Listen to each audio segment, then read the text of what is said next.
None की गिरफ्तारी को लेकर केरल के सांसद एन.के. प्रेमचंदन का बयान। एआईसीसी ने कमेटी का गठन किया है। छत्तीसगढ़ में 2 धार्मिक महिलाओं को गिरफ्तार किया गया है। मानव तस्करी और धर्मांतरण के बेसलेस आरोप लगाए हैं। ये माइनॉरिटी पर अटैक है। तीनों महिलाओं की उम्र 21, 23, 25 है, जिन्हें काम करने के लिए ले जा रहे थे। बजरंग दल ने आरोप लगा दिया है मानव तस्करी और धर्मांतरण का। राइट टू रिलीजियस फ्रीडम पर अटैक किया जा रहा है। उड़ीसा, मध्य प्रदेश, छत्तीसगढ़, महाराष्ट्र और मणिपुर में ये अटैक हो रहे हैं। बीजेपी रूल्ड स्टेट्स में अटैक की खबरें आ रही हैं। क्रिश्चियंस पर अटैक हो रहे हैं, इसलिए हमने ये कमेटी बनाई है। कल लोकसभा में ये विषय उठाया जाएगा। ये कमेटी की रिपोर्ट के बाद गृह मंत्री से मिलेंगे और हो सके तो पीएम से भी मुलाकात करेंगे। हॉस्पिटल और चैरिटी चल रहा है क्योंकि संवैधानिक अधिकार है, लेकिन बजरंग दल इन्हें चलने नहीं देते। 1 महीने पहले 2 प्रीस्ट पर अटैक किया गया, आज वो भी अस्पताल में है। पुलिस छोटे मामलों में एफआईआर दर्ज करती है, ये गंभीर विषय है। इसलिए पार्लियामेंट में लाने के लिए दिल्ली से फैक्ट फाइंडिंग कमेटी बनाया गया है। सिस्टर्स से मिलने के बाद सीएम, होम मिनिस्टर, पूर्व सीएम बिशप से मिलेंगे। इसके बाद ये विषय कल संसद में उठाया जाएगा। क्यों लगता है कि गिरफ्तारी गलत हुई? नो, ये एआईसीसी का ऑल इंडिया कांग्रेस कमेटी का एक डेलीगेशन है। उस डेलीगेशन के साथ इंडिया फ्रंट की पार्टनर्स भी है। Mime RSP Premachandran, member of parliament, AICC का रिप्रेजेंटेटिव बेनी बहनान एंड मिस्टर रोजी John MLA from state of Kerala, Francis George, member of parliament, Kerala Congress MP, and another MP who is just coming here, Saptagiri, is the Congress MP you all know from Odisha. So we are a team. AICC has constituted a team so as to have first-hand information regarding the incidents which have taken place day before on 25th July.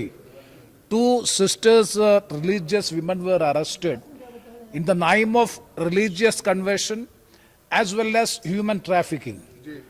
We, according to the information we have received, it is totally a baseless case. हमने एक आप सबको जानता है कि 25th जुलाई में 2 religious women, 2 sisters of Catholic community, उन्होंने arrest किया, जुडिशियल कस्टडी में है, रिमांड किया, क्योंकि human trafficking and religious conversion इसी के इसके साथ एफआईआर रजिस्टर किया, दोनों को अरेस्ट किया और रिमांड में है। ये एन अटैक ऑन माइनॉरिटी, हमने ये attack on Christians, right to have the religious right is being infringed. And ये आपको सबको जानता है कि 3 गर्ल्स, 3 विमेन, वो सबको 18 उम्र के ज्यादा है, 21 ईयर, 23 ईयर्स एंड 25 ईयर्स। वो उसके कंसर्न के साथ आगरा में कॉन्वेंट के लिए, हॉस्पिटल के लिए काम करने के लिए उन्होंने 2 सिस्टर्स वो दुर्ग स्टेशन में आया, स्टेशन में उसको लेने के लिए आया। उसी समय बजरंग दल एक्टिविटीज से alleged that उन्होंने एलिगेशन किया कि ये सब मत परिवर्तन के, धर्म परिवर्तन के साथ है और ह्यूमन ट्रैफिकिंग के साथ है। इसलिए उन्होंने उसको एतराज किया, उन्होंने प्रिवेंट किया और brought to the police station ने रजिस्टर किया, केस रजिस्टर किया। वो दोनों सिस्टर्स उनका ड्रेस के साथ उन्होंने जेल में भेजा।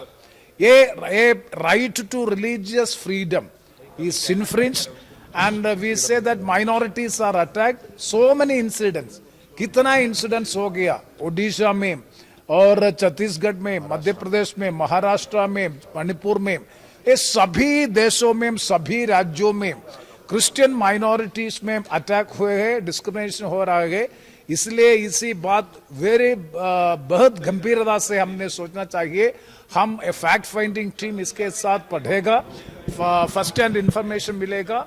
इसके साथ हम कल पार्लियामेंट में, लोकसभा में और राज्यसभा में इस विषय उठेगा। एंड हम होम मिनिस्टर अमित शाह जी को मिलना भी चाहिए। After getting a fact finding information from this we will meet the home minister, if it possible we will meet all the prime minister. BJP ruled state